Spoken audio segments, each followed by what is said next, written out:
The Callahans welcomed 13-year-old Aaron Schmidt into their family with open arms when they moved into the neighborhood in 2011. To an abused child like Aaron, they were everything the perfect family should be. Needless to say, he was confused, hurt, and devastated when the once cozy relationship soured.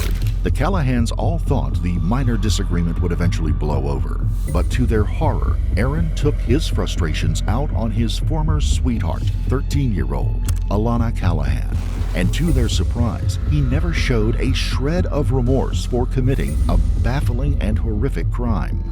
From the moment that Mr. Schmidt set his plan in motion, through the end of that day where they had all the interviews and the investigation, he never showed emotion. Before we begin, we would like to express our deepest sympathies to the Callahan family for their loss. Lacey Aaron Schmidt was born in the summer of 1996.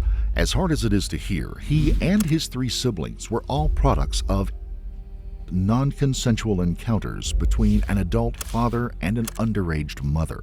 Unsurprisingly, their lives were chaotic and abusive from the very beginning. The children were eventually taken from their mother's custody when Aaron was 5 because she was an abusive drug addict. The intervention might have set their lives on a better course, but in a cruel twist of fate, they were placed with an abusive older half-sister who lived in Columbia County, Georgia, about 20 miles or 32 kilometers west of Augusta. Apparently, neither she nor anyone else on that side of the family wanted to have anything to do with Aaron and his siblings. As far as they were concerned, they were just annoying reminders of the dysfunctional family they all tried so hard to get away from. Growing up, Aaron kept to himself and spent as much time out of the home as possible. However, things took an unexpected turn for the better when he was walking through the woods in the spring of 2010. That afternoon, he came across a domestic scene that was like something out of a fairy tale. Paul and Betty Jo Callahan and their 5 kids were all painting the house they were about to move into down the road from where Aaron lived. He asked if he could help. Before long, he was like one of the family. The Callahans moved in shortly thereafter. Aaron became such a permanent fixture at their house that he regularly helped out with chores and other yard work. He even ate dinner there a few nights a week. Being part of the Callahan family was like a little slice of heaven, and Aaron eventually became smitten with 13-year-old Alana. She was a bright and bubbly girl who loved being outside, riding 4-wheelers, and hanging out with her family and friends. She took her faith seriously. In her free time, she participated in a number of Baptist youth groups. Aaron and Alana eventually became boyfriend and girlfriend. It was probably a classic case of puppy love, but Alana dutifully ended the relationship 3 days later when her youth pastor advised her that it wasn't appropriate for a girl her age. It's unclear how the breakup affected Aaron. After all, he generally kept his emotions to himself. He and Alana were still good friends, but below the surface, it was another bitter disappointment for the lonely young man with the troubled past. Then, in early 2011, the once homey and fulfilling relationship with Alana's parents took a turn for the worse. The rift stemmed from an incident in which Alana and her mom, Billy Jo, came home one afternoon and found Aaron alone in the house. He claimed that the door was unlocked and that he let himself in because he knew they would be home soon anyway. That said, Alana's mother didn't buy the story. She knew the doors were locked, always, when no one was home. Afterward, she told Aaron that he wasn't allowed in the house unless she, her husband, or Alana's older sister were there. She also prohibited him from coming over before 5 p.m. on weekdays. And finally, she banned him from the home entirely for 2 weeks. All things considered, the punishment wasn't that unreasonable. She just wanted Aaron to know that there were certain boundaries that just couldn't be crossed. But for him, being banished from the only place he found peace, comfort, and acceptance was downright unacceptable. Aaron and Alana were both 14 years old by early 2011. However, he was a freshman in high school while she was still in the 8th grade at Harlem Middle School. As such, he got out of school earlier than she did every day. The afternoon of Monday, January the 31st, 2011 was a cold and rainy East Central Georgia day. Like she always did during inclement weather, Alana's sister Amanda drove to the end of their long driveway to pick her up when the bus dropped her off after school. The trip took about 90 seconds each way. Amanda beat the bus by a few minutes, but later Aaron appeared at her window and told her that he wasn't allowed in their home for 2 weeks. Then he walked off with his head down. The encounter was a little bizarre. Amanda already knew that Aaron was bummed about his punishment. Even so, she figured he'd eventually perk back up after the banishment and that things would go back to normal when that 2-week period was up. Then, at about 3:32 p.m., school bus driver Cheryl Lowe brought the bus to a stop on Miles Road right in front of the Callahan driveway. Moments later, Alana stepped out and climbed into the pickup truck with her older sister Amanda. Amanda turned around and began backing up the driveway to the house as Miss Lowe pulled away and drove to the next stop. On the way, Miss Lowe saw a young man walking up the road with a hoodie over his head and his hands in his pocket. She immediately knew that it was Aaron because she was his bus driver when he was in middle school. Back at the Callahan home, Alana sat down at the dining room table and logged into Facebook to download some pictures that she wanted to post. At about 3:50 p.m., Amanda told her that she was going to drive back down the driveway to pick up their 9-year-old brother Chase when the elementary school bus dropped him off. Amanda was only gone about 10 minutes, but she and Chase saw Aaron's shoes on the mat in the foyer when they got back. This wasn't anything too much out of the ordinary because the Callahans had a rule that everyone had to take off their shoes before going inside. But again, Aaron wasn't supposed to be there in the first place. She knew her mother wouldn't be happy when she came home and found out that Aaron had disregarded the punishment, but shortly thereafter, she and Chase found something suspicious when they walked to the back of the house. The chair in which Alana had been sitting was tipped over backwards. Worse yet, the floor was covered in a red liquid that initially looked like ketchup or Kool-Aid.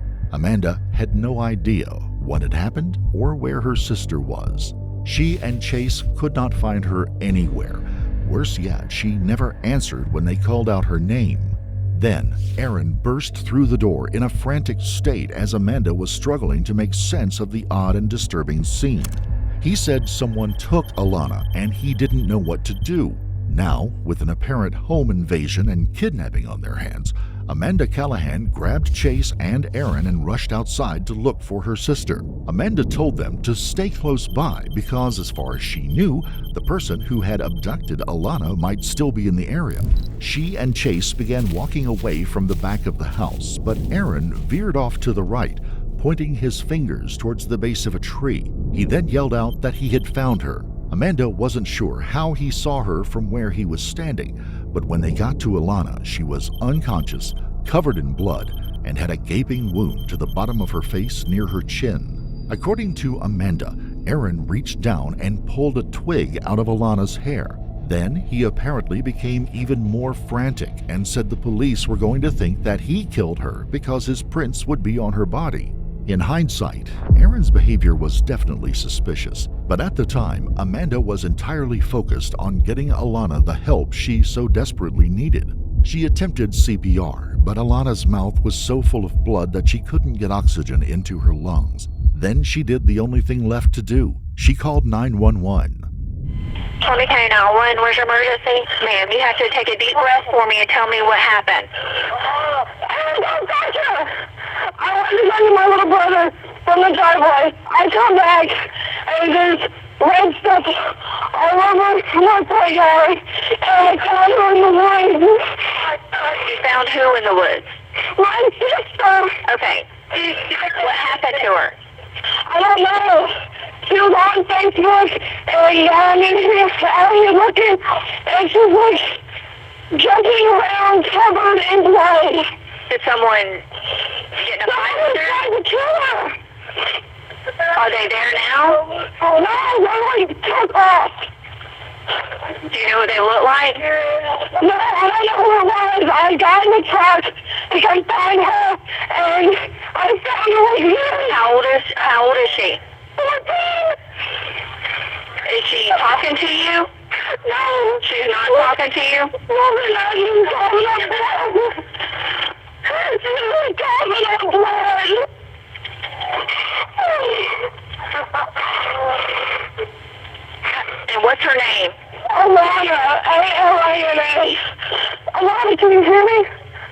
lot of your fingers. Does it look like, do you know what she was hurt with, or was it? No, it had like a hole in her chin where she was like, hit with something and I moved. There's a hole in her chin? Yes. Do you know who the people were? No, I don't know anything. Amanda spoke with dispatcher Rachel Huffman for what seemed like an eternity. When she finally was too exhausted to say another word, Aaron picked up the phone. Sir, she's got moving, she's got blood coming out of her back and head. It looks like a bullet hole. Look like what? It looks like a bullet hole mark. A bullet hole. Sir, did you see anybody? You didn't see anybody? Well, all the restrictions, because I'm their neighbor. Because my house is right behind the house. Okay, you didn't see anybody leave the wooded area or anything? Well, I would come down the road to go to talk to Amanda because of the restriction. And I came down the road on Main Street. And I saw someone run across to my road, to my driveway. So I'm going to follow him. And I come down here to go look, and I see the chair knocked over. The back door is open. I see someone watch out the back door. Okay, you didn't see anybody else? No. Did you hear anything, or a car, or anything? No. All I saw was a man leave. What did he look like? He was all dressed in black. What race was he? Was he white or black? He was black now. Police officers and canine units arrived at the Callahan residence just a few minutes later. They attended to Alana as best they could, and they also made sure the house was secure before searching the Callahan's property. However, they never found the African-American man that Aaron said he saw running away from the home into the woods. Investigator James Edmonds arrived on the scene shortly thereafter. At that point, all he and the officers could do was wait for the ambulance with Amanda, Chase, and Aaron. Amanda and Chase were absolutely inconsolable from the very beginning. After all, Alana was clearly in very bad shape. In fact, it looked like she might already be dead. But despite the harrowing and heartbreaking situation, Aaron wasn't displaying the slightest bit of emotion. Investigator James Edmonds noticed that he was acting strangely and that he kept looking around. And even more suspiciously, he broke into painfully fake bouts of crying whenever he saw someone looking in his direction. Tragically, Alana was pronounced dead at the scene. Officers recovered a bullet and shell casing from the dining room floor, and after Alana was taken away, they transported Amanda and Aaron to the Criminal Investigation Division headquarters for questioning. Some of Amanda's story didn't add up in the early going, but investigator Edmonds eventually figured out why. She said that she was away from home for about 10 minutes. She could only tell him what Aaron told her about the incident up to the point where she and Chase got back. But after that, her version of events never wavered. That said, Aaron changed his story more than 24 times. Your sister, Miss Chitty, is here. And, Diana Chitty? Diana Chitty, yeah, she's here. We talked to her and she knows you're here. And I just want you to know that she is up here and we have talked to her and let her know that we're going to be talking to you, which she pretty well knew that was coming, okay? First things first, tell me what you know happened. I mean, start from the very beginning. Well, tell me what you know happened. That's where I went up to the road because I know Amanda comes down to pick her up when it's raining. It was a little bit rainy earlier. Well, I went up to the road and told Amanda that I won't be able to come for 2 weeks because I got a restriction. 2 weeks. And I told her everything, and I was going back down to the house. And there's like a little gate right there, but there's a cable hanging there. But I saw somebody run across it and was hardtailing it. So my uncle don't like no one on land, and I have to get him off because, you know, in the past there's people trying to start fires and stuff like that. Or try to plant something that don't need to be there. Well, I went to go see where he went. I was looking around. I went to go see if Amanda knew where he went. If she seen him or anything. But when I went to go she had to go follow her. she was already halfway down the road with the truck to go pick up little Chase from the bus. Because, and when I went down, I said, I can't catch up with her in that truck. And I just stopped, and I went to go turn around to go back to the house. When I turned around, I saw somebody kind of tallish, because you know how far distant it looks like somebody's taller up in higher, like on that back porch. Well, he was dressed in grayish, blackish pants, black boots, and a black jacket on, and a black beanie on. And he saw me and looked at me and ran. He was white. He was a white man. He ran away down to the creek bank, and I kind of thought that was kind of dumb, because there ain't nothing down that way except the dead end. Except a little bit of four-wheeler trails. So I went to go see if anything was gone or missing, because you know how somebody tried to break in and go run away. I seen the chair knocked over, and I saw a bunch of reddish looking stuff. I thought it was Kool-Aid myself, because Amanda kept on saying it was Kool-Aid, and I said it didn't look like Kool-Aid. I went and looked out the back door, and I saw some, you know, like drag marks. Well, I seen that, and I saw a bunch of more red stuff, and I figured out that when Amanda came up, that Alana was missing. And so I went out and started helping Amanda look for her, and I found Alana out on the side of that road. You know, weren't you there? Or was you there? At the scene? Yeah. I mean, afterwards, yeah, I came up. Where she was laying, all out. And I got Amanda, and I got sick on my stomach. I didn't know what to do. I just grabbed the phone from her, and I was talking to some person talking about CPR, fresh on the middle of her chest 3 times and blow. And nothing was happening. I kept on telling them there's nothing happening, except there's just a bunch of blood running out of her mouth. And that's about it. When you came up initially, when you first came up, Yes, sir. how did you come up to the house? To Alana and them's house, Alana and I Amanda's just house? walked right up in their backyard, because I go to their house frequently, because we negotiate like the family, because I have to go there every day and pay the babysitter if I'm in trouble. Well, I just walked up, and I didn't notice anything wrong, because usually the front door is always open. But the back door, it was wide open. That's what I kind of thought was strange. Okay. And I went out and tried to follow and run after Amanda and try to wave at her stop. But I couldn't get her attention. So I went up to the house to see if Alana was still there. Oh, hold on just a second. You said you came up from the trail. And I don't want to put words in your mouth, but you're talking about that trail that you said leads. I mean, where does the trail lead? I mean, where are you coming from? You know where the white pickup truck is sitting at? Yeah. Well, right there, that trail that leads all the way back there to a little gate.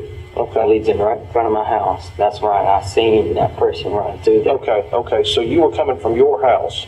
From the top of the road to talk to Amanda. Picking up Alana from the middle school bus. Yeah, I thought you just said you came from your house up the trail and you were coming up that way, and that's when you saw the back door all open. No, I was coming up. Well, on which side of the house? On the back side of the house, in the corner. I thought the main road.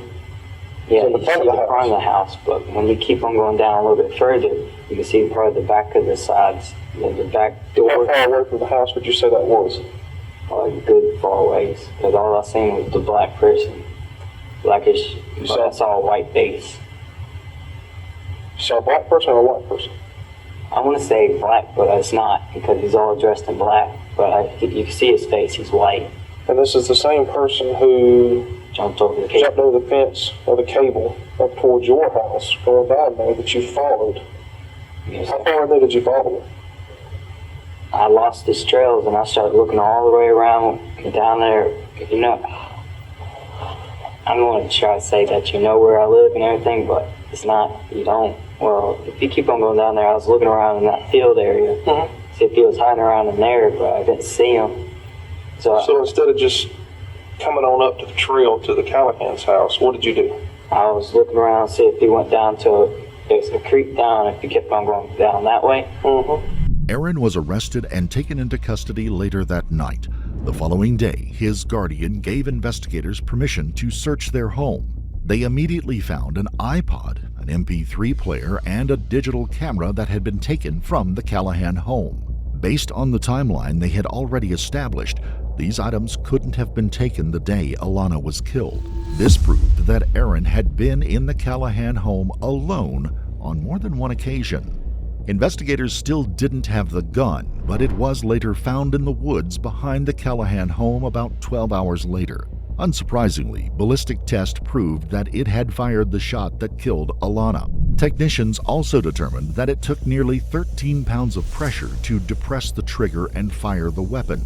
This was a big red flag because it was more pressure than Aaron could have possibly applied if he just brushed the trigger while trying to unload the gun as he had claimed. Aaron's 15-year-old friend and cousin, Thomas Pittman, immediately suspected that he killed Alana when he heard about her death. According to Thomas, Aaron had told him that Alana's father kept a number of guns in the master bedroom. He also said that Aaron was mischievous and that he liked to take things that didn't belong to him. Aaron was indicted in March of 2011 and charged with murder, theft, and using a firearm in the commission of a crime. He pled not guilty to each of the charges. With Superior Court Judge Michael Annis presiding, his trial finally got underway on Monday, February the 6th, 2012, 13 months after Alana's tragic death. Her heartbroken family looked on as District Attorney Natalie Payne delivered the prosecution's opening statement. This is Alana Mae Callahan. She was 14 years old and she was murdered. She was murdered on January 31st, 2011. At this point in the trial, I'm here to speak with you about what I intend the evidence to show. And in this case, I intend for the evidence to show you that what occurred on January 31st, 2011 was nothing short than cold-blooded, premeditated murder. His story begins to change.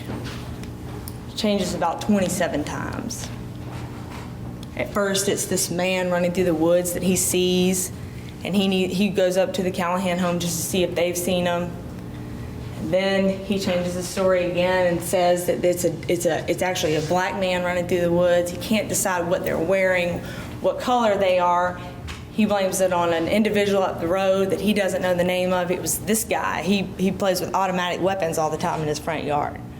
Never mind, it's not that guy, it's this guy, David Mathis, who lives down the street.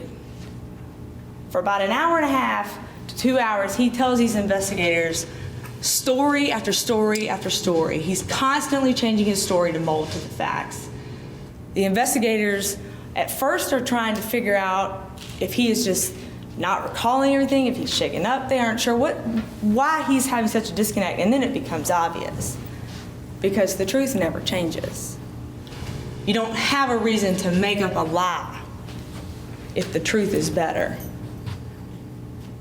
Next, defense attorney Penelope Donkar addressed the court.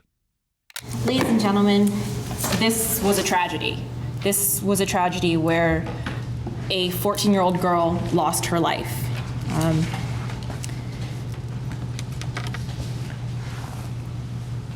But this is not a cold-blooded murder. What this is, it's a case about a seriously traumatized, neglected, abused 14-year-old little boy snapping. Throughout this this trial, you're going to hear evidence about Aaron's life growing up. A man, his stepdaughter, they had 4 kids together. She was underage. Aaron's the third of those 4 children. Before he was 5, his mother was extensively doing drugs, physically, emotionally, and sexually abused Aaron. He was taken away by DFACS when he was 5 and placed with his half-sister, who was significantly older, due to the relationship between his father and his mother. And you'll hear from his relatives who were testifying on behalf, we will testify on behalf of the state, that he wasn't even accepted into that family. There was still some tension. He was a reminder among the family of the dirty little family secret of. When the Callahans moved in next door or across the woods, what you'll hear, and Ms. Payne spoke about this, Aaron essentially fell in love, not with Alana, with the Callahans. He would come over every day, help out with the yard work with Mr. Callahan. He loved them. He was finally accepted. That was the first time anyone took, an interest in what Aaron was doing. Aaron loved to work, and so he would come over and he would help out. He was helping out with their house as they were putting their house together. He loved this family. This is not a family that he would ever have really premeditated and done any harm to. The prosecution called Alana's mother and father to the stand early in the trial. At any point while you resided at 1159 Miles Road, did you ever come in contact with anyone by the name of Lacey Aaron Schmidt? Yes, ma'am. And when did that first occur?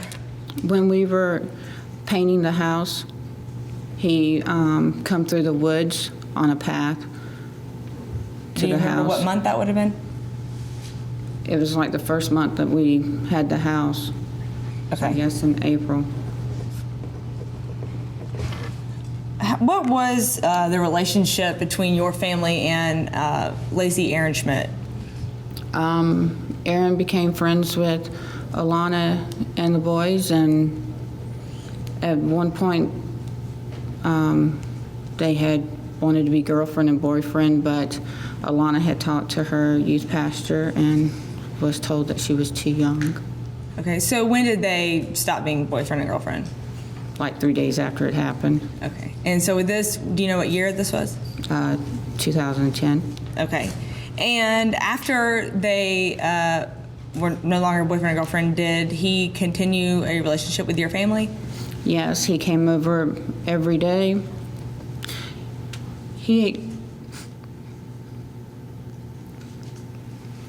It's okay, you need a minute, it's okay. He ate dinner at our table. I treated him like he was one of my own kids. We bought him birthday presents and we bought him Christmas presents, and we even took him on family trips with us. Were there any restrictions on when Aaron was allowed to be at your home? He wasn't supposed to be at the house unless me or my husband was there. Okay, and when did that rule come into play? The Wednesday before Alana was killed. Okay, About and that week. what happened on that date that resulted in this rule coming about? I had a doctor's appointment. I had a procedure done at Eisenhower. We were running like 5 minutes late before we got home, and Alana had already made it down the driveway into the house. When she got there, the door was already open and everything, and Aaron was in the house. Okay. After January 31st, 2011, did you come to find anything missing from your home? Yes, my camera was missing. I have jewelry that was missing. The chargers are still missing for the MP3 players and the camera. And I guess that's it. Okay. Were any of these items ever located? Yes, we were told that the detectives found them in Aaron's house. Sir, I'm showing you what's been previously marked as State's Exhibit 224. I just asked you to open that and tell me if you identify the contents of that box. One handgun with one magazine. Okay, and do you recognize that handgun? I do. And how do you recognize it? It's mine. It's just black handle and chrome plated, silver plated looking. Okay, so you recognize that firearm to be yours? Yes. And when was the last time you saw this weapon prior to being in court today? Or Saturday before, which would have been the 22nd of January.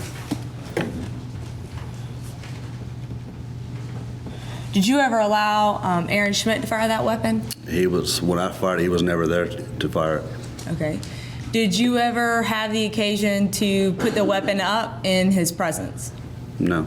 To your knowledge, is there any way he would know where you keep that firearm? And where did you keep that firearm? It was in the on top of my far left dresser, under some hats, in a black case. In a black case? Yes. When it was her turn to take the stand, Amanda Callahan calmly recounted the events leading up to her sister's untimely death. At what point do you come in contact with Aaron? When I was closing the back sliding door, he had come in the front. Okay, and did you notice anything out of place around the computer? Yes. What was out of place? The computer chair had been knocked over, and there was stuff all over the carpet. Okay, and did you know what that was? Not at the moment, no ma'am. Okay, what, if anything, well, let me ask you this, did you come to find out what it was? Yes, ma'am. What was it? It was Alana's blood. Okay. And what, if anything, did the defendant say to you when he came through the front door? He had said, "Oh my God, someone took Alana, and I don't know what to do." Okay. Did he indicate whether or not he had actually seen this person? He had told me he had saw someone running through the woods. Okay. And did you see anyone running through the woods? No, ma'am. What happens after that, after he tells you that? We all left out the front door. After he slid his shoes back on, we ran out the front door to go try to find Alana. Okay. And what direction did you go in? The backyard. Okay. Were you on foot? No, ma'am. And how were you back there? I was in the pickup truck. Okay. And who got to the backyard first? Aaron.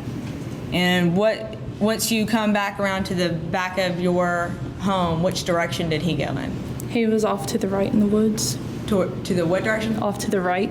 Okay. And what happened after that?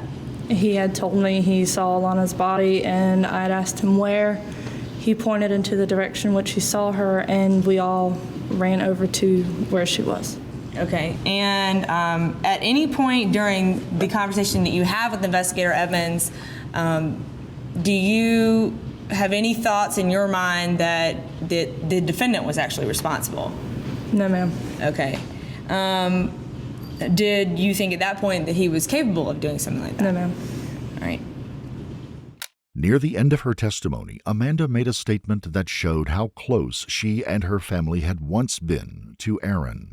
Is January 31st, 2011 significant to you? Yes, ma'am. And why is that date significant to you?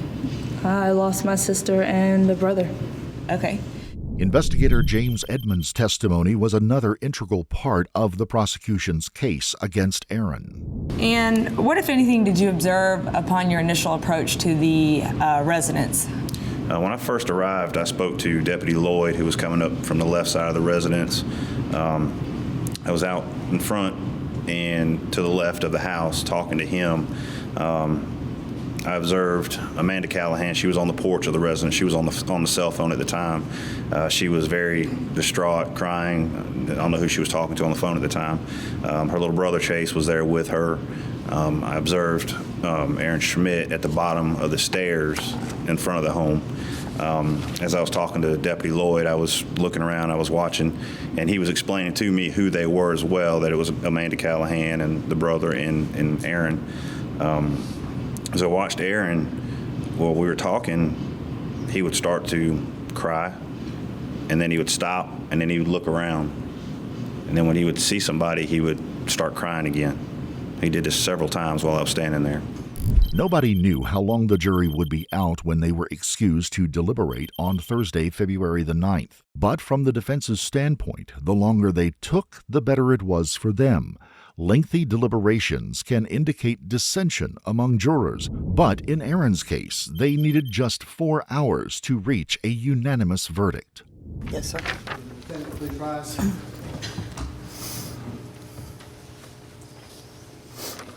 In the Superior Court of Columbia County, Georgia, in the case of the State of Georgia versus Lacey Aaron Schmidt, case number 2011 CR 0436, as to count 1, we, the jury, find the defendant, Lacey Aaron Schmidt, guilty of malice murder.